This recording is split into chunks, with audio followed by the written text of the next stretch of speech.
ಕೇಳುಗರೆ ನಮಸ್ಕಾರ. ಇವತ್ತು ನಮ್ಮ ಸ್ಟುಡಿಯೋದಲ್ಲಿ ಕೊಡಗಿನ ಸಿನಿಮಾ ರಂಗದಲ್ಲಿ ನಿರ್ಮಾಪಕರಾಗಿ ಹಾಗೂ ನಿರ್ದೇಶಕರಾಗಿ ನಟರಾಗಿ ಖ್ಯಾತಿಯನ್ನು ಗಳಿಸಿರುವಂತಹ ಕೊಟುಗತಿರ ಪ್ರಕಾಶ್ ಕಾರ್ಯಪ್ಪ ಹಾಗೂ ಯಶೋಧ ಪ್ರಕಾಶ್ ದಂಪತಿಗಳಿದ್ದಾರೆ. ಅವ್ರ ಜೊತೆ ಮಾತನಾಡೋಣ. ನಿಮ್ಮಿಬ್ಬರಿಗೂ ಈ ಕಾರ್ಯಕ್ರಮಕ್ಕೆ ಸ್ವಾಗತ. ನಮಸ್ಕಾರ. ನಮಸ್ತೆ. ಈ ಸಿನಿಮಾದ ಮೇಲೆ ಆಸಕ್ತಿ ನಿಮ್ಗೆ ಯಾಕೆ ಬಂತು ಪ್ರಕಾಶ್ ಅವರೇ? ಸಿನಿಮಾದ ಮೇಲೆ ಆಸಕ್ತಿ ಅಂದರೆ ಇದೊಂದು ಜಗತ್ತು ಬೇರೆ, ಇರುವ ಜಗತ್ತಲ್ಲಿ ಇದೊಂದು ಜಗತ್ತು ಬೇರೆ. ಈ ಜಗತ್ತಲ್ಲಿ ಏನಿದೆ ಅಂತ ಹುಡುಕಕ್ಕೆ ಹೋದಾಗ ಇಂಥ ಬೇಕಾದಷ್ಟು ಕಥೆಗಳು, ಬೇಕಾದಷ್ಟು ವಿಷಯಗಳು ಸಿಕ್ಕುತ್ತೆ. ಅಂದರೆ ನೀವು ರಾತ್ರಿ ಏನು ಕನಸು ಕಾಣ್ತೀರಾ ಅದನ್ನು ನೀವು ಡೇ ಟೈಮಲ್ಲಿ ನೀವು ಸಿನಿಮಾ ಮುಖಾಂತರನೇ ನೋಡಬಹುದಷ್ಟೇ. ನಾನು ಏನು ಕನಸು ಕಂಡಿರ್ತೀನಿ ಅದನ್ನು ಸಿನಿಮಾ ಮಾಡಿ ತೋರಿಸಿದಾಗಲೇ ಅದು ನನ್ನ ನನಸಾಗೋದು, ಎಲ್ರಿಗೂ ಮುಟ್ಸ್ಬೋದು. ನಾನು ಏನಾದರೂ ಒಂದು ಮಾಡಕ್ಕೆ ಹೊರಟಿದ್ದೀನಿ, ನಾನು ಸಮಾಜಕ್ಕೆ ಏನಾದರೂ ಒಂದು ಹೇಳಕ್ಕೆ ಹೊರಟಿದ್ದೀನಿ ಅಂದರೆ ನಾನು ಬೀದಿಯಲ್ಲಿ ನಿಂತ್ಕೊಂಡು ಬಾಯಿ ಬಡಿದ್ರೆ ಅಲ್ಲ ಎಲ್ಲಾದರೂ ಮೈಕ್ ತಗೊಂಡು ಭಾಷಣ ಮಾಡಿದರೆ ಅದು ಯಾರು ಕೇಳೋರಿಲ್ಲ. ಆದರೆ ನನ್ನ ಒಳಗಡೆ ಅಡಗಿರುವ ಒಂದು ವಿಷಯವನ್ನು ಇದು ಸಮಾಜಕ್ಕೆ ಬೇಕಾಗುವಂಥ ವಿಷಯ ಅಂತ ಹೇಳಿ ಬಂದಾಗ ಅದನ್ನು ಸಿನಿಮಾ ಮುಖಾಂತರನೇ ನೀವು ತೋರಿಸ್ಬೋದು. ಯಾಕಂದರೆ ಅದು ದೃಶ್ಯ ಮಾಧ್ಯಮ ಹೆಚ್ಚು ಪ್ರಭಾವ ಬೀರುತ್ತೆ ಸಮಾಜಕ್ಕೆ. ಹಾಗೆ ನಾನು ಹೇಳಿದಾಗೆ ಎಷ್ಟೋ ಸಿನಿಮಾಗಳನ್ನು ದೊಡ್ಡವರು ನಿರ್ಮಾಪಕರು, ನಿರ್ದೇಶಕರು, ದೇವರ ಸಿನಿಮಾ ಆಗಿರ್ಬೋದು, ಸಮಾಜಕ್ಕೆ ಸಂಬಂಧಪಟ್ಟಂಥ ಸಿನಿಮಾಗಳಾಗಿರ್ಬೋದು, ಸಮಾಜ ಕಳಕಳಿ ಸಿನಿಮಾಗಳಾಗಿರ್ಬೋದು, ಇಂಥ ಸಿನಿಮಾಗಳಿಂದ ಸಮಾಜ ಪರಿವರ್ತನೆ ಆಗಿದೆ. ಸಿನಿಮಾದಿಂದ ಸಮಾಜ ಪರಿವರ್ತನೆ ಆಗಬೇಕು. ಆದಷ್ಟು ಜನ ಜಾಸ್ತಿ ಸಿನಿಮಾಗಳನ್ನು ನೋಡಬೇಕು. ನಮಗೆ ಒಂದು ಏಜ್ ಹಂತ ಬಂದಾಗ, ನಮ್ಮ ವಯಸ್ಸು ಒಂದು ಹಂತಕ್ಕೆ ಬಂದಾಗ ನಾವು ಸಮಾಜದ ಬಗ್ಗೆನೇ ಜಾಸ್ತಿ ಕಾಳಜಿ ತಗೊಳ್ತೀವಿ. ಅದಕ್ಕಿಂತ ಮೊದಲು ನಮ್ಮ ಚಿಕ್ಕ ವಯಸ್ಸಿನಲ್ಲಿ ನಾವು ಬೇರೆ ಥರ ತಗೊಂಡಿರ್ತೀವಿ. ಅದಾದಮೇಲೆ ಇವಾಗ ನಮಗೊಂದು ಸಮಾಜದ ಬಗ್ಗೆ ಒಂದು ವಿಷಯ ಬಂದಾಗ ನಾವು ಇದನ್ನು ಸಿನಿಮಾದಲ್ಲಿ ತೋರಿಸ್ಬೋದು. ಮತ್ತು ಸಿನಿಮಾ ಮಾಡ್ಕೊಂಡು ಹೋಗೋದು, ಅದರ ಜೊತೆಗೆ ಹೆಸರು ಮಾಡೋದು ಸಹ ಇದರ ಜೊತೆಗೆ ಸೇರುತ್ತದೆ. ಅಂದರೆ ಇಲ್ಲಿ ಹಣ ಮಾಡೋದು ನಿಮಗೆ ಮುಖ್ಯ ಅಲ್ಲ, ಸಾಮಾಜಿಕ ಕಳಕಳಿ ಇರುವಂತಹ ಸಿನಿಮಾಗಳು ಹೆಚ್ಚು ಬರಬೇಕು ಅಂತ ಹೇಳ್ತೀರಾ? ಹೌದು, ಹಣ ಬೇಕು, ಹಣ ಬೇಡ ಅಂತಲ್ಲ. ಆದರೆ ಕೈ ಜೋಡಿಸಿದ್ರೆ ಜನ ಇನ್ನೂ ಒಳ್ಳೆ ಸಿನಿಮಾಗಳನ್ನು ಕೊಡ್ಬೋದು. ಈಗ ನಿಮ್ಮ ಸಿನಿಮಾಗಳಲ್ಲಿ ಈ ಸಾಮಾಜಿಕ ಕಳಕಳಿ ಇರುವಂತಹ ವಿಷಯಗಳು ಯಾವುದು ತಗೊಂಡಿದ್ದೀರಿ? ಹೇಗಿತ್ತು ಅದು? ಎಷ್ಟು ಜನರಿಗೆ ಮುಟ್ಟಿದೆ? ನಾನು ತಗೊಂಡಂಥ ಸಾಮಾಜಿಕ ಕಳಕಳಿ ಸಿನಿಮಾಗಳು ತುಂಬ ಇದೆ. ಈಗ ನಾನು ಮಾಡಿರುವಂಥ ಸಮಾಜ ಕಳಕಳಿ ಸಿನಿಮಾಗಳನ್ನೇ ಮಾಡಿದ್ದೀನಿ. ಈಗ ಫಾರ್ ಎಕ್ಸಾಂಪಲ್, ಈಗ ಸ್ಟೇಟ್ ಅವಾರ್ಡ್ ಬಂದಂಥ ನಾಡಪೆದ ಆಶಾ ಸಿನಿಮಾ ಇರ್ಬೋದು. ಚಿಕ್ಕ ಒಂದು ವಿಷಯ, ಅಂಗನವಾಡಿ ಕಾರ್ಯಕರ್ತೆಯ ಬಗ್ಗೆ ಮಾಡಿದಂಥ ಸಿನಿಮಾ. ಇದು ಕಾಲೂರು ನಾಗೇಶ್ ಅಂತವರು ಬರೆದಿರುವಂಥ ಕಥೆ. ಅದು ನಾನು ಅದಕ್ಕೆ ಡೈರೆಕ್ಷನ್ ಮಾಡಿದ್ದೀನಿ. ನನ್ನ ಪತ್ನಿ ಮತ್ತು ಈರಮಂಡ ಹರಣಿ ಅವರಿಬ್ಬರು ಪ್ರೊಡ್ಯೂಸರ್ ಆಗಿ ವರ್ಕ್ ಮಾಡಿದ್ದಾರೆ. ಅದು ನಿಜವಾಗಿ ನಮ್ಮ ಕೊಡಗಿಗೆ ಸಂಬಂಧಪಟ್ಟಂಥ ಸಾಮಾಜಿಕ ಕಳಕಳಿಯ ಚಿತ್ರ. ಅದು ಕೊಡಗಿನಲ್ಲಿ ಆರ್ಮಿಗೆ ಸೇರುವಂಥ ವಿಷಯ ತುಂಬ ಇದೆ. ಆರ್ಮಿ ಮತ್ತು ಸ್ಪೋರ್ಟ್ಸು ಮತ್ತು ಅಗ್ರಿಕಲ್ಚರಿಗೆ ತುಂಬ ಒಂದು ಮಹತ್ವ ಇರುವಂಥ ನಮ್ಮ ಈ ಜಿಲ್ಲೆ. ನೀವು ಕತೆ ತಗೊಂಡು ಹೋದಾಗ ನಿಮಗೆ ನಮ್ಮ ಕಲ್ಚರು ಜೊತೆಗೆ ಕಥೆಯನ್ನು ಜೊತೆ ಸೇರಿಸ್ಕೊಂಡು ನೀವು ತಗೊಂಡು ಹೋದಾಗ ಅದೊಂದು ಸಿನಿಮಾ ಅಂತ ಆಗುತ್ತೆ. ಅದನ್ನು ಹೊರಗಡೆ ತಗೊಂಡು ಹೋದಾಗ ಅದನ್ನ ಸಂಸ್ಕೃತಿ ಯಾವ ಥರ ಇದೆ ಅಂತ ಅದನ್ನು ನೋಡ್ಸ್ಕೊಂಡು ಹೋಗ್ತಾರೆ. ಆದರೆ ಅಂಗನವಾಡಿ ಕಾರ್ಯಕರ್ತೆಯ ಜೀವನ ಇಡೀ ಸರ್ಕಾರದಿಂದ ಏನು ಸಿಕ್ಕುತ್ತೆ ಅದಕ್ಕೆ, ಅದರಿಂದ ಅವಳು ಸಂತೃಪ್ತಿ ಆಗಿರ್ತಾಳೋ, ಅವಳು ಖುಷಿ ಇರ್ತಾಳೋ, ಗಂಡ ಅವಳ ಜಾಬ್ ಜೊತೆಗೆ ಗಂಡನ ಆರ್ಮಿಯವನಾಗಿ ಗಂಡ ಆರ್ಮಿಯವನಾಗಿ ಸತ್ತು ಹೋದಾಗ ಇವರ ಅತ್ತೆ ಮಾವ ಅಮ್ಮ ತಂಗಿಯಂದ್ರನ್ನ ಅವಳು ಹೇಗೆ ಸಾಕ್ತಾಳೆ, ಅದು ಈಗಿನ ಯುವ ಪೀಳಿಗೆ ಒಂದು ಮಾದರಿಯಾಗಿ ತೋರಿಸ್ತದೆ. ಅಂಥ ಕಷ್ಟಗಳನ್ನು ಪಟ್ಟು ಸಹ ನಾವು ಅಂದರೆ ಬದುಕಬಹುದು ಅನ್ನುವಂಥ ಸಿನಿಮಾಗಳನ್ನು ನಾವು ಫಾರ್ ಎಕ್ಸಾಂಪಲ್ ಒಂದು. ಅದಕ್ಕಿಂತ ಮುಂದೆ ಇನ್ನೊಂದು ದೀಕ್ಷಾ ಅಂತೇಳಿ ಒಂದು ಸಿನಿಮಾ ಮಾಡಿದ್ದೀವಿ ಯಶೋಧ ಅವರ ಇದರಿಂದ. ಒಂದು ಹುಡುಗಿ, ಕಣ್ಣು ಕಾಣದೆ ಒಂದು ಹುಡುಗಿ, ಅವಳು ಕನಸು ಕಾಣ್ತಾಳೆ. ಏನು ಅಂತ ಕನಸು ಕಾಣ್ತಾಳೆ? ಎಲ್ಲ ಥರದ್ದು ಕನಸು ಕಾಣ್ತಾಳೆ. ಆದರೆ ನಾನು ಡಾಕ್ಟರ್ ಆಗಬೇಕು ಅಂತ ಕನಸು ಕಾಣ್ತಾಳೆ. ಅದು ಸಹ ಅಂಗವಿಕಲಕರಿಗೆ ಒಂದು ಮಾದರಿ. ಅದಕ್ಕಿಂತ ಮೊದಲು ಇನ್ನೊಂದು ಆಶ್ರಯಧಾಮ ಅಂತ ಒಂದು ಸಿನಿಮಾ. ಅದು ಹ್ಯಾಂಡಿಕ್ಯಾಪ್ಟ್ ಕಾನ್ಸೆಪ್ಟ್ ಸಿನಿಮಾನೇ. ಅದು 2017 ಬೆಸ್ಟ್ ಸಿನಿಮಾ ಅಂತ ಹೆಸರು ಬಂತು. ಅದು ನಾನೇ ಡೈರೆಕ್ಷನ್, ನಾನೇ ಪ್ರೊಡಕ್ಷನ್. ಆ ಸಿನಿಮಾನೂ ಸಹ ಒಂದು ತೊಂದರೆಯಲ್ಲಿ ಇರುವವರು ನಾವು ಬದುಕಬಹುದು, ನಾವು ಹೂ ಕಟ್ಟಿ ಮಾರ್ಬೋದು, ನಾವು ಇನ್ನೊಂದೇನೇ ಮಾಡ್ಬೋದು, ಯಾರು ನಮ್ಮನ್ನು ನೀವು ಈ ಥರ ಇದ್ದೀರಾ ಅಂತ ಹೇಳಬಾರ್ದು ಅನ್ನುವಂಥದ್ದನ್ನು ಅದು ಸಮಾಜಕ್ಕೆ ಅದು ತೋರಿಸುವಂಥ ಸಿನಿಮಾಗಳು. ಆ ಥರ ತುಂಬ ಸಿನಿಮಾಗಳಿದೆ. ಈಗ ಮೇಷ್ಟ್ರು ದೇವರು ಅಂತ ಅನ್ನುವಂಥ ಸಿನಿಮಾ, ಟೈಟಲ್ ತುಂಬ ಚೆನ್ನಾಗಿದೆ, ಮೇಷ್ಟ್ರು ದೇವರು. ಒಂದು ಊರಲ್ಲಿ ಈ ದೊಡ್ಡ ದೊಡ್ಡ ಸಾಹುಕಾರಗಳು ಸ್ಕೂಲನ್ನೇ ಗೋಡೌನ್ ಮಾಡಿಕೊಂಡು ಅವರ ಭತ್ತ ತುಂಬಿಸೋಕ್ಕೆ ಅದು ಬೇರೆ ಸಾಮಗ್ರಿಗಳನ್ನು ತುಂಬಿಸ್ಕೊಳ್ಳೋಕ್ಕೆ ಅವರು ಗೋಡೌನ್ ಮಾಡ್ಕೊಂಡು ಇಟ್ಕೊಂಡಿದ್ದನ್ನು ಯಾವ ಥರ ಊರಿನ ಮಕ್ಕಳನ್ನು ಕರೆದು ಶಿಕ್ಷಣ ಕೊಟ್ಟು ಮುಂದೆ ತರಬಹುದು ಅನ್ನುವಂಥದ್ದನ್ನು ಒಬ್ಬ ಮೇಷ್ಟ್ರು ತೋರಿಸ್ಕೊಡ್ತಾನೆ. ಊರಲ್ಲಿ ಕೆಟ್ಟ ಭಾವನೆಗಳಿಂದ ಒಂದು ದುಶ್ಮನ್ ಥರ ಬೆಳೆಯುವಂಥ ಊರನ್ನು ಒಬ್ಬ ಪರಿವರ್ತನೆ ಮಾಡ್ತಾನೆ, ಒಬ್ಬ ಟೀಚರ್ ಪರಿವರ್ತನೆ ಮಾಡ್ತಾರೆ. ಆ ಥರ ತುಂಬ ಇದೆ ನನ್ನ ಸಿನಿಮಾಗಳು. ಮಾಡಿದ 18 ಸಿನಿಮಾಗಳು ಸಹ ನಮ್ಮದು ಎಲ್ಲ ಸಮಾಜದ ಕಳಕಳಿಯನ್ನು ತೋರಿಸುವಂಥ ಸಿನಿಮಾಗಳು. ಯಶಸ್ವಿ ನಟ ಇರ್ಬೋದು, ನಟಿ ಇರ್ಬೋದು, ಅವರ ಹೆಸರನ್ನು ಇಟ್ಕೊಂಡು 4-5 ಹಾಡು ಹಾಕಿ 4-5 ಏನು ಫೈಟಿಂಗ್ ಎಲ್ಲ ಇಟ್ಕೊಂಡು ಅಂಥ ಒಂದು ಸಿನಿಮಾ ಸುತ್ತಿ ಒಂದು ಹಣ ಗಳಿಸೋದು ಬಿಟ್ಟು ಈ ದಾರಿ ಯಾಕೆ ಹಿಡಿದ್ರಿ? ನೋಡಿ, ಒಬ್ಬ ಡೈರೆಕ್ಟರು ಕಲಾಕಾರನ ಹುಟ್ಟು ಹಾಕಿಸ್ತಾರೆ. ಒಂದು ಕತೆ ಹೀರೋಯಿನನ್ನು ಹುಟ್ಟಿಸ್ತದೆ, ಸಾಂಗನ್ನು ಹುಟ್ಟಿಸ್ತದೆ, ಫೈಟನ್ನು ಹುಟ್ಟಿಸ್ತದೆ, ಹೀರೋನು ಹುಟ್ಟಿಸ್ತದೆ, ಯಾವ ಊರಲ್ಲಿ ಶೂಟಿಂಗ್ ಮಾಡಿದ್ದೀವಿ ಆ ಊರನ್ನು ಹುಟ್ಟಿಸ್ತದೆ. ಅದೆಲ್ಲ ಇಂಪಾರ್ಟೆಂಟ್ ಅಲ್ಲ. ಅಂದರೆ ಅದು ಒಂದು ಸಿನಿಮಾನೇ, ಅದು ಸಿನಿಮಾ ಮಾದರಿ ಹಣ ಗಳಿಸುವಂಥ ಇದೊಂದು ವ್ಯಾವಹಾರಿಕ ಬಿಸ್ನೆಸ್. ಇದು ಅಂದರೆ ನಿಮಗೆ ಬಿಸ್ನೆಸ್ಸು, ಇದು ಒಂದು ಬಿಸ್ನೆಸ್ಸೇ. ಇಂಡಸ್ಟ್ರಿ ಅಂದರೆ ಒಂದು ಬಿಸ್ನೆಸ್ಸೇ. ಬಟ್ ಅದು ಬೇಕು. ಆದರೆ ನಮ್ಮ ಮನಸೆಳೆತಗಳಿದೆಯಲ್ಲ, ಅದು ಟ್ರ್ಯಾಕ್ ಬೇರೆ. ನಾವು ಈ ಟ್ರ್ಯಾಕಲ್ಲಿ ಹೋಗ್ತಾ ಇದ್ದೀವಿ, ಇವತ್ತಿನವರೆಗೆ ನಿಂತಿದ್ದೀವಿ. ಹೆಸರು ನಮ್ಮ ಸರ್ಕಾರ ಕೊಡ್ತಾ ಇದೆ ಸಿನಿಮಾಗಳನ್ನು ಪರಿಗಣಿಸಿ. ನಮಗೇನೋ ಇದರಲ್ಲಿ ಖುಷಿ ಇದೆ. ಯಶೋಧ ಪ್ರಕಾಶ್ ಅವರೇ, ಕೊಡಗಿನಲ್ಲಿ ನಟಿಯರು ಅಥವಾ ಕಲಾವಿದರು ತುಂಬ ಜನ ಇದ್ದಾರೆ, ಬಂದಿದ್ದಾರೆ, ಹೆಸರು ಗಳಿಸಿದ್ದಾರೆ. ಆದರೆ ಒಬ್ಬ ನಿರ್ಮಾಪಕಿಯಾಗಿ, ನಿರ್ದೇಶಕಿಯಾಗಿ ನೀವು ಎದುರಿಸುವಂತಹ ಸವಾಲುಗಳಾಗಿರ್ಬೋದು, ನಿಮ್ಮನ್ನು ಹೇಗೆ ಗುರುತಿಸ್ತಾರೆ? ನಮಸ್ತೆ ಎಲ್ಲರಿಗೂ. ಒಂದು ಒಳ್ಳೆ ಪ್ರಶ್ನೆ ಆ್ಯಕ್ಚುಲಿ ಇದು. ನಾನು ಕೊಡಗಿನಿಂದ ನಾನಿಲ್ಲಿ ನಿರ್ಮಾಪಕಿಯಾಗಿ ಬಂದಿದ್ದೇ ರೀಸನ್ ಏನಂದರೆ, ನನ್ನ ಕೊಡಗಿನ ಬಗ್ಗೆ, ಕೊಡಗಿನ ಜನ, ಕೊಡಗಿನ ಕಲ್ಚರು, ಕೊಡಗಿನ ಭಾಷೆ, ಅದರ ವೇಷಭೂಷಣ, ಅದನ್ನೆಲ್ಲಾನು ಹೊರ ಜಗತ್ತಿಗೆ ತಿಳಿಸ್ಬೇಕು ಅಂತ. ಅದು ದೃಶ್ಯ ಮಾಧ್ಯಮದ ಮುಖಾಂತರ ತುಂಬ ಸುಲಭ ಆಗುತ್ತೆ. ಒಂದು ಕತೆ ಇಟ್ಕೊಂಡು ಆ ಕತೆ, ನಮ್ಮ ಕೊಡಗಿಂದ ಕತೆಗಳು, ಕೊಡಗಿನ ಜನ ಏನು ಫೇಸ್ ಮಾಡ್ತಾ ಇದ್ದಾರೆ, ಕೊಡಗಿನ ಕೃಷಿನಲ್ಲಿರ್ಬೋದು ಅಥವಾ ಬೇರೆ ವಿಷಯದಲ್ಲಿರ್ಬೋದು ಏನು ಫೇಸ್ ಮಾಡ್ತಿದ್ದಾರೆ, ಅಥವಾ ಅವರ ಜೀವನ ಹೇಗಿದೆ, ಇದನ್ನೆಲ್ಲ ತಲುಪಿಸ್ಬೇಕು ಅಂತ ನಾನು ಆ್ಯಕ್ಚುಲಿ ಇಂಡಸ್ಟ್ರಿಗೆ ಬಂದಿರೋದು. ನಿರ್ಮಾಪಕಿಯಾಗಿ ಅದನ್ನೇ ನಾನು ಸ್ಟಾರ್ಟ್ ಮಾಡಿದ್ದು. ಬಟ್ ಏನಾಯಿತು ಅಂದರೆ, ಆಮೇಲೆ ಒಂದು 2-3 ಕೊಡವ ಮಾಡಿದ್ಮೇಲೆ ಕನ್ನಡಕ್ಕೆ ಹೋಗಿದ್ದು ಒಂದು ರೀಸನ್ ಏನಂದರೆ, ನಮ್ಮಲ್ಲಿ ಇವಾಗ ನಮ್ಮದು ರೀಜನಲ್ ಲ್ಯಾಂಗ್ವೇಜಲ್ಲಿ ಬರುತ್ತೆ ಕೊಡವ ಭಾಷೆ. ನಮ್ಮದು ಫುಲ್ ಕರ್ನಾಟಕದಲ್ಲಿ ಕನ್ನಡ ಭಾಷೆ ನಂಬರ್ 1. ಅಂದರೆ ಆ ಮೂವಿಗಳು ಒಂದು ಕೆಟಗರಿಗೆ ಬಂದರೆ ರೀಜನಲ್ ಲ್ಯಾಂಗ್ವೇಜ್ ಅಂತ ಬರುತ್ತೆ. ಅದರಲ್ಲಿ ನಾವು ಕೊಡವರು, ಕೊಂಕಣಿ, ತುಳು, ಬ್ಯಾರಿ ಈ ಥರದ್ದೆಲ್ಲ ಇದೆ ನಮ್ಮ ಕರ್ನಾಟಕದಲ್ಲಿ. ಇದನ್ನು ನಾವು ಬೇರೆ ಕಡೆ ತಲುಪಿಸೋದು ಸ್ವಲ್ಪ ಬೇರೆ ಥರ. ಅದು ಈಗ ನ್ಯಾಷನಲ್ ಅವಾರ್ಡ್ಗಾದ್ರೂ ಫಸ್ಟ್ ಪ್ರಿಫರೆನ್ಸ್ ಕನ್ನಡ. ಈಗೆಲ್ಲ ಸ್ಟೇಟಿಗೆ ಒಂದೊಂದು ಆಪ್ಷನ್ ಇರುತ್ತೆ. ಕರ್ನಾಟಕದಿಂದ ಕನ್ನಡ ಚೌಕಟ್ಟು, ಸ್ವಲ್ಪ ಚೌಕಟ್ಟಿನ ಪ್ರಶ್ನೆ ಬರುತ್ತೆ ಅಲ್ಲಿ. ಯಾಕಂದ್ರೆ ಇವಾಗ ನ್ಯಾಷನಲ್ ಅವಾರ್ಡ್ ಕರ್ನಾಟಕದಿಂದ ಇಷ್ಟು ಪಿಕ್ಚರು, ಕನ್ನಡದಿಂದ, ತಮಿಳಿಂದ ಇಷ್ಟು, ತೆಲುಗಿಂದ ಇಷ್ಟು, ಮಲಯಾಳದಿಂದ ಇಷ್ಟು ಅಂದಾಗ ಈ ಕರ್ನಾಟಕದೊಳಗಿನ ನಾವಿರ್ತೀವಲ್ಲ ರೀಜನಲ್ ಲ್ಯಾಂಗ್ವೇಜ್ಗಳು, ಅದಕ್ಕೆ ಎಷ್ಟು ಆಪ್ಷನ್ ಏನು ಅನ್ನೋದು ಅಷ್ಟು ಅದಕ್ಕೇನು ತುಂಬ ದೊಡ್ಡದಾದ ಒಂದು ಇದಿಲ್ಲ, ಚೌಕಟ್ಟು ಇದೆ ನಮಗೆ, ಒಂದು ಇಷ್ಟರಲ್ಲೇ ಬರುತ್ತೆ ಅಂತ. ಆದರೆ ಅದು ಈ ಥರ ನ್ಯಾಷನಲ್ ಅವಾರ್ಡ್ ಆ ಥರ ಬಂದಾಗ ಮಾತ್ರ. ಬಟ್ ಇನ್ನೊಂದೇನೆಂದರೆ, ಕರ್ನಾಟಕ ಬಿಟ್ಟು ಹೊರಗಡೆ ಹೋದಾಗ ಭಾಷೆ ಯಾವುದು ಲೆಕ್ಕಕ್ಕೆ ಇಲ್ಲ ಅಲ್ಲಿ ನಿಮಗೆ ಸಬ್ಟೈಟಲ್ ಇರುತ್ತೆ. ಯಾರಿಗೂ ಭಾಷೆ ಗೊತ್ತಿಲ್ಲ. ಈ ಕರ್ನಾಟಕ ಬಿಟ್ಟು ಹೊರಗಡೆ ಹೋದಾಗ ಕನ್ನಡ ಕೂಡ ಯಾರು ಗೊತ್ತಿರಲ್ಲ. ತಮಿಳು, ತೆಲುಗು, ಮಲಯಾಳಂ, ಹಿಂದಿಯವರು ಕನ್ನಡ ಬರಲ್ಲ ಅವರಿಗೆ. ಅವ್ರು ಸಬ್ಟೈಟಲ್ ಇಟ್ಕೊಂಡು ಓದ್ತಾರೆ ಅದನ್ನು, ಇಲ್ಲ ಅದನ್ನು ಡಬ್ ಮಾಡ್ತಾರೆ ಆ ಲ್ಯಾಂಗ್ವೇಜ್ಗೆ. ಕಮರ್ಷಿಯಲ್ ಮೂವಿಗಳಾದ್ರೆ ಡಬ್ ಆಗುತ್ತೆ. ನಾವು ಕಮರ್ಷಿಯಲ್ ಮೂವಿಗಳದೆಲ್ಲ, ನಮ್ದು ಆರ್ಟ್ ಮೂವಿ ಅನ್ನೋಕ್ಕಿಂತ ನ್ಯಾಚುರಲ್ ಆಗಿರೋ ಮೂವಿ. ನ್ಯಾಚುರಲ್ ನನಗೇನಂದ್ರೆ, ನಮ್ಮ ಅಕ್ಕಪಕ್ಕದಲ್ಲಿ ಏನು ನಡೆಯುತ್ತೋ, ನಮ್ಮ ಸಮಾಜದಲ್ಲಿ ನಿಜವಾಗ್ಲೂ ಏನು ನಡೀತಾ ಇದೆ ಅದನ್ನು ತೋರಿಸೋಣ. ಅದರಲ್ಲಿ ಏನಾದರೂ ಬೇರೆಯವರಿಗೆ ಪಾಸಿಟಿವ್ ಆಗಿ ತಗೊಂಡು ಅವರ ಜೀವನ ಚೇಂಜ್ ಮಾಡುವಂಥದ್ದು. ಯಾರಿಗೂ ಅನ್ನಿಸ್ಬೇಕು ಯಾವುದೋ ಮೂವಿ ನೋಡಿದಾಗ, ಇಷ್ಟೆಲ್ಲ ಇದ್ರೂ ಇವರೆಲ್ಲ ಹಿಂಗೆ ಲೈಫ್ ಲೀಡ್ ಮಾಡ್ಬೇಕಾದ್ರೆ ನಾವೇನಕ್ಕೆ ಇದನ್ನೆಲ್ಲ ತಲೆಗೆ ಹಾಕೊಂಡು ಇದು ಮಾಡ್ತೀವಿ, ನಾವು ಮುಂದೆ ಜೀವನಕ್ಕೆ ಪಾಸಿಟಿವಿಟಿ ತುಂಬಲಿ. ನನ್ನ ಮೂವಿನಲ್ಲಿ ಎಲ್ಲದರಲ್ಲೂ ಎಂಡಿಗೆ ನಾನು ಪಾಸಿಟಿವ್ನಲ್ಲಿ ಎಂಡ್ ಮಾಡ್ತೇನೆ.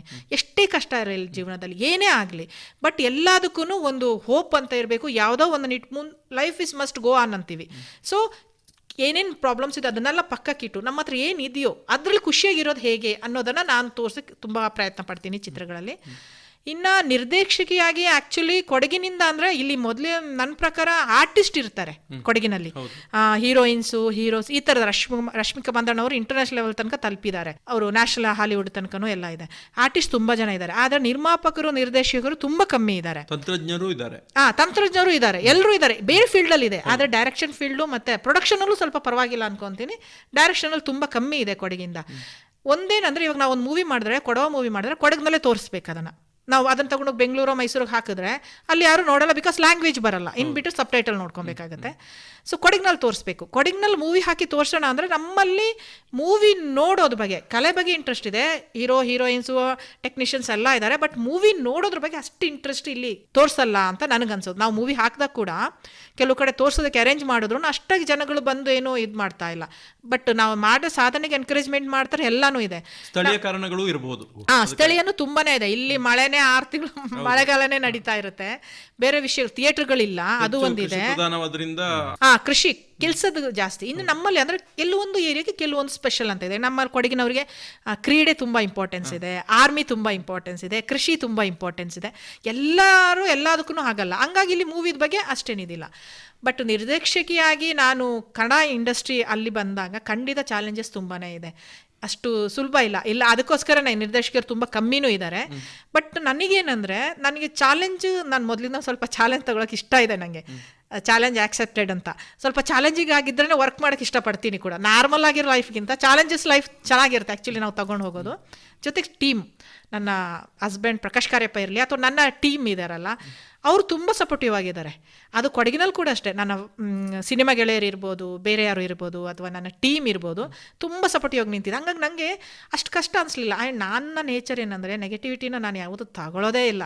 ಯಾರೇ ಎಷ್ಟೇ ನನಗೆ ಇವಾಗ ಒಂದು 5 ಜನ ಏನೇನೋ ಅಂದಿರ್ಬೋದು, ಸಪೋರ್ಟ್ ಮಾಡಿಲ್ಲದೆ ಇರ್ಬೋದು, 2 ಜನ ಸಪೋರ್ಟ್ ಮಾಡಿದರೆ ಆ 2 ಮೇಲೆ ಕಾನ್ಸಂಟ್ರೇಷನ್ ಮಾಡ್ತೀನಿ. ಈ 5 ಜನದ ನನಗೆ ಏನೂ ಅಂದ್ಕೊಳ್ಳೋದೇ ಇಲ್ಲ. ಈ 2 ಜನ ಇಟ್ಕೊಂಡು ನಾನು ಹೆಂಗೆ ಮೂವ್ ಮಾಡ್ಬೋದು, ಅಥವಾ ಇವ್ರು ಸಾಕಲ್ಲ ನನಗೆ, ಇಬ್ಬರು ಒಳ್ಳೆ ಮಾತು ಹೇಳಿದ್ದಾರೆ, ಇಬ್ಬರು ನನ್ನ ಜೊತೆ ಸಪೋರ್ಟಿಗೆ ನಿಂತಿದ್ದಾರೆ, ಮೂವ್ ಆನಾಗಣ ಅಂತ. ಹಾಗಾಗಿ ಮೊದಲಿಂದನೂ ಆ ಥರದ ಒಂದು ಏನೇ ಇದ್ರೂ ನೆಗೆಟಿವ್ ಆಗಿ ಏನಾದರೂ ಮಾತುಗಳಿರ್ಬೋದು ಅಥವಾ ಸಿಚುವೇಶನ್ಸ್ಗಳು ಬಂದ್ರೂ ಅದನ್ನು ನಾನು ಮೈಂಡಿಗೆ ತಗೊಳ್ಳೋದಿಲ್ಲ. ಹಾಗಾಗ್ಬಿಟ್ಟು ನಾನು ಅದ್ರ ಬಗ್ಗೆ ತಲೆನೂ ಕೆಡ್ಸ್ಕೊಳ್ಳೋದಿಲ್ಲ. ನಾನು ಅವಾಗಿಂದನೂ ಇವಾಗಿನ ತನಕನೂ ನನ್ನ ಜೊತೆ ನಿಂತಿದ್ದಾರೆ. ಸ್ಪೆಷಲ್ ನನ್ನ ಪೇರೆಂಟ್ಸ್ ನನ್ನ ಜೊತೆ ನಿಂತರು. ಇವಾಗ ನಾನು ಚಾಲೆಂಜಸ್ ಫೇಸ್ ಹೆಂಗೆ ಮಾಡ್ತೀನಿ ಅಂತ ಹೇಳಿದಾಗ, ನಾನು ಫಸ್ಟ್ ನನ್ನ ಪೇರೆಂಟ್ಸ್ ನೆನೆಸ್ಕೊತೀನಿ. ನನಗೆ 2 ಹೆಣ್ಮಕ್ಳಿದ್ದಾರೆ, ಚಿಕ್ಕವರು, ಜೊತೆಗೆ ಆಫೀಸ್ ವರ್ಕ್ ಇದೆ. ಇದರೆಲ್ಲದ್ರ ಮಧ್ಯೆ ಮೂವಿ ವರ್ಕ್ ಅಂದಾಗ ತುಂಬ ಹೆಕ್ಟಿಕ್ ಆಗುತ್ತೆ, ಟೈಮ್ ಅಡ್ಜಸ್ಟ್ ಮಾಡೋದು ಎಲ್ಲ ತುಂಬ ಕಷ್ಟ. ಆ್ಯಂಡ್ ನಾನು ಇಲ್ಲಿರೋದು ಮಡಿಕೇರಿನಲ್ಲಿ, ಆಫೀಸ್ ವರ್ಕು ಬೆಂಗಳೂರು, ಶೂಟಿಂಗ್ ಇನ್ನೆಲ್ಲೋ ನಡೀತಿರುತ್ತೆ. ನನ್ನ ಫ್ಯಾಮಿಲಿ ಕೋಪ್ರೇಷನ್ ತುಂಬ ಚೆನ್ನಾಗಿದೆ ಅದ್ರಲ್ಲಿ. ನನ್ನ ಪ್ಯಾರೆಂಟ್ಸು, ಅಮ್ಮ ಅಪ್ಪಂದು, ಪ್ರಕಾಶ್ ಕೂಡ ನನಗೆ ಸಪೋರ್ಟಿವ್ ಆಗಿ ನಿಂತಿದ್ದಾರೆ. ಇವರೆಲ್ಲ ಸಪೋರ್ಟ್ ಇದ್ದಾಗ ಏನೇ ಚಾಲೆಂಜ್ ಇದ್ರೂ ಅಥವಾ ಏನು ಅಷ್ಟು ಪಾಸಿಟಿವ್ ಆಗಿ ಇಲ್ಲ ಅಂದ್ರೂ ನಾವು ಸಾಧನೆ ಮಾಡ್ಬೋದು. ಅದಕ್ಕೆ ನಾನೇ ಇಲ್ಲಿ ತನಕ ತಲುಪಿರೋದೇ ಒಂದು ಉದಾಹರಣೆ ಅಂತ ಅನ್ಕೊಂತೀನಿ. ಆ ಥರದ್ದು ಜಾಸ್ತಿ ಏನು ಅನಿಸಿಲ್ಲ. ಬಟ್ ಎಲ್ಲರೂ ಒಳ್ಳೆಯವರು ಕೆಲವರು ನಮ್ಮ ಜೊತೆ ಇದ್ದಾರಲ್ಲ, ಆ ಖುಷಿ ಇದೆ ನನಗೆ. ಕೆಲವು ಕ್ಷೇತ್ರಗಳೇ ಹಾಗೆ, ನಾವು ಏನಾದರೂ ಕೆಲಸ ಮಾಡ್ತಾ ಇದ್ದೀವಿ ಅಂತ ಹೇಳಿದ್ರೆ ಏನೋ ಮಾಡ್ತಿದ್ದಾರೆ ಅಂತ, ಅದೇ ಏನೋ ಒಂದು ಪ್ರಶಸ್ತಿ ಏನೋ ಒಂದು ಬಂದು ಯಾರೋ ಗುರುತಿಸಿದ್ರು ಅಂತ ಹೇಳೋಕೆ, ಓಹ್ ಇವ್ರು ಏನೋ ಮಾಡ್ತಿದ್ದಾರೆ, ನಿಜವಾಗ್ಲೂ ಏನೋ ಒಂದು ಒಳ್ಳೆ ಕೆಲಸ ಮಾಡ್ತಿದ್ದಾರೆ. ಹೌದು, ಇದು ತುಂಬಾ ನಿಜ. ಅಂದ್ರೆ ಅಲ್ಲಿಗೆ ರೀಚ್ ಆಗೋದಕ್ಕೆ ನಾವು ಕಷ್ಟಪಟ್ಟಿರ್ತೀವಿ, ತುಂಬಾ ಹಾರ್ಡ್ ವರ್ಕ್ ಇರುತ್ತೆ. ಇದು ಇಷ್ಟು ಬೇಗ ಬಂದಿಲ್ಲ, 7-8 ವರ್ಷದಲ್ಲಿ ಅಷ್ಟೇ ಕಷ್ಟಪಟ್ಟಿದ್ದೀನಿ. ಎಷ್ಟೋ ಸಲ ನನಗಿದು ಬೇಕಾ ಅನ್ಸಿದೆ, ಎಷ್ಟೋ ಸಲ ಶೂಟಿಂಗ್ ಸ್ಪಾಟ್ ಅಲ್ಲಿ ತಲೆ ಕೆಡ್ಸ್ಕೊಂಡು ಹತ್ತಿದ್ ಕೂಡ ಇದೆ. ಅಷ್ಟೊಂದು ಇರಿಟೇಷನ್, ಅಷ್ಟೊಂದು ಟೆನ್ಷನ್ಗಳಾಗತ್ತೆ ಎಲ್ಲಾನು ಮ್ಯಾನೇಜ್ ಮಾಡ್ಬೇಕಾದ್ರೆ. ಬಟ್ ಅದ್ರ ಪ್ರತಿಫಲ ಈ ತರ ಬಂದಾಗ ಖುಷಿ ಆಗುತ್ತೆ. ಆದ್ರೆ ಯಾವ ಕೆಲಸದಲ್ಲೂ, ಎಲ್ಲ ಕೆಲಸದಲ್ಲೂ ಕಷ್ಟಗಳಿರುತ್ತೆ. ಓಕೆ, ನಾವು ರೀಚ್ ಆದ ಕೆಲವ್ರಿಗೆ ನಾವು ಏನು ಮಾಡ್ತಿದ್ವಿ ಗೊತ್ತಿರೋದಿಲ್ಲ. ಇದ್ರಲ್ಲಿ ಅದು ನಾವು ಅವ್ರನ್ನ ತಪ್ಪು ಅಂತಲೂ ಹೇಳೋಕ್ಕಾಗಲ್ಲ, ನಾವೇನು ಮಾಡ್ತಿದ್ದೀವಿ ಅಂತಲೇ ಗೊತ್ತಾಗಲ್ಲ. ನಾನು ಹೇಳಬೇಕಂದ್ರೆ ನ್ಯಾಷನಲ್ ಅವಾರ್ಡ್ ಬಂದಾಗ ಕೂಡ ನನಗೆ ಎಷ್ಟು ಸಪೋರ್ಟ್ ಸಿಕ್ತು, ಅದಕ್ಕಿಂತ ಜಾಸ್ತಿ ನಾನು ರಾಷ್ಟ್ರಪತಿಗಳಿಂದ ತಗೊಂಡೇ ಅಂತಂದು ಗೊತ್ತಾದಾಗ ಇನ್ನೂ ಜಾಸ್ತಿ.